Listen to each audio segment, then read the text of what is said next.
This video will contain spoilers from One Piece chapter 1043 and 1044. If you do not want to get spoiled, click off this video immediately. Now with that being said, hello and welcome to WhyZ, and today we're going to talk about Luffy's Devil Fruit and what exactly is the meaning behind all of these things, specifically keeping in mind the revelation, the major revelation for One Piece chapter 1044. But before that, if you're new here, then please consider subscribing to our channel, since I do weekly anime and manga related content along with a bunch of other stuff. With that being said, let's just quickly jump into the video. So in the latest chapter, that is chapter 1044, we get a massive revelation from the Gorosei that yes, Luffy's Devil Fruit is not actually called the Gomu Gomu no Mi. It's a made up name, or rather it's a false name given to this fruit because it is something which has been going out of the reach of the Gorosei or the world government for eras. It's been almost 800 years since the time when this fruit was lost from the hands of the world government. And in order to compensate for that, they tried to mostly hide the true name or the true meaning behind this particular fruit. And therefore we have a major revelation here that Luffy's Devil Fruit is not typically a general paramecia type. Rather, it's a zoan. It's a mythical zoan called Hito no Mi Mythical Model Nika. Yes, literally the fruit's name is Nika, which is obviously a reference to the Sun God Nika.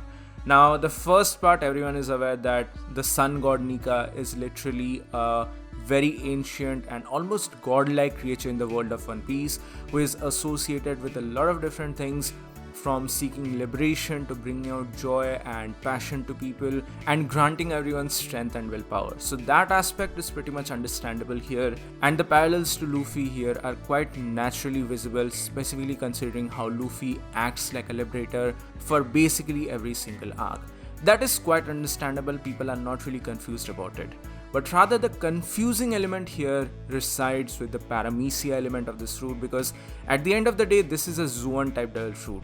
I know later on down the road we might get more details about how this fruit might be one of the precursors to the devil fruits, because it's already very old and it's possible that the original devil fruits of the world didn't really had a distinct division between paramecia and zoan and logia. There might be a consolidated version of the devil fruits or a hybrid devil fruit of sort which had powers from 2-3 different types of devil fruits. I've sort of talked about these theories in the past. I'm not trying to go into that particular case here. Links to all of them are in the descriptions below and on the I button, so you can go and watch them if you are seeking to watch them on your own.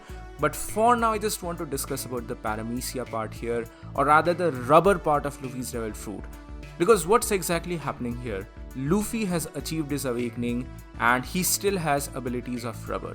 This is not the exact ability of a zoan type devil fruit, and in fact the Gorosei are also saying here that awakening of this devil fruit is only going to give more strength and more freedom to the rubber properties.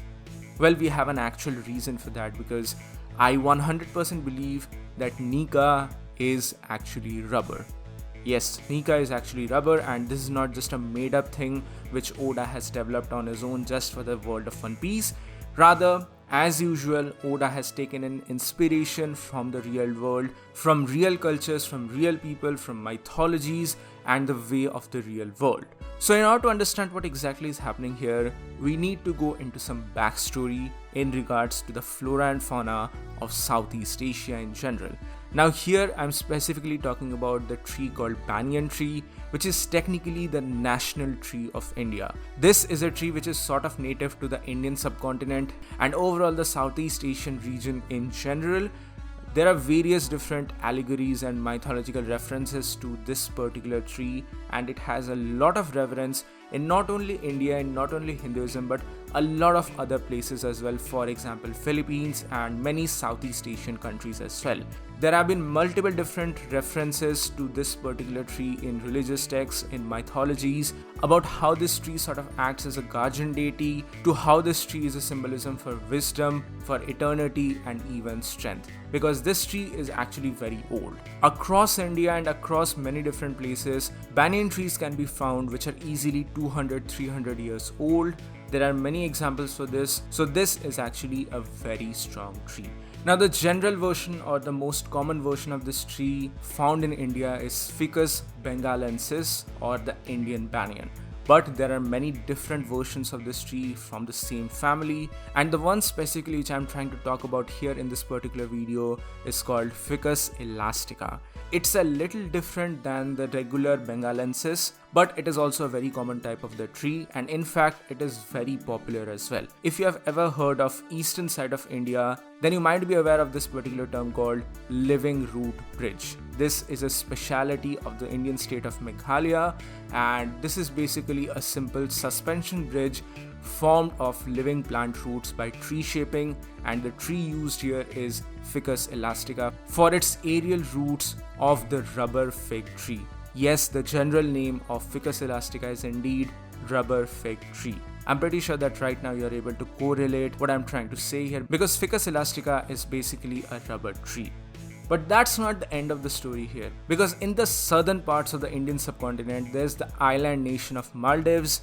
And guess what? This tree is actually a very important part of Maldives biodiversity, and this Indian banyan tree, or this rubber banyan tree, is actually locally called here Kirigas or Nika. Yes, Nika is the actual name or the actual word used to denote the rubber banyan tree or the rubber fig tree, and the rubber cultivated from this tree is of very good quality. I mean, still there are many more technical definitions to all of these things, but in general this is the Nika tree or the rubber tree.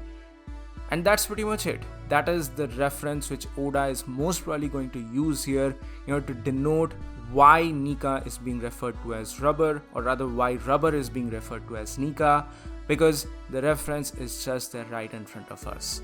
I'm pretty sure that Oda will develop all of these things much more in the coming future, and there might be much more to this particular theory, but for now I do believe that Luffy will continue to have rubber based properties and rubber based powers. He's not drastically going to change his moveset to accommodate this new awakened form.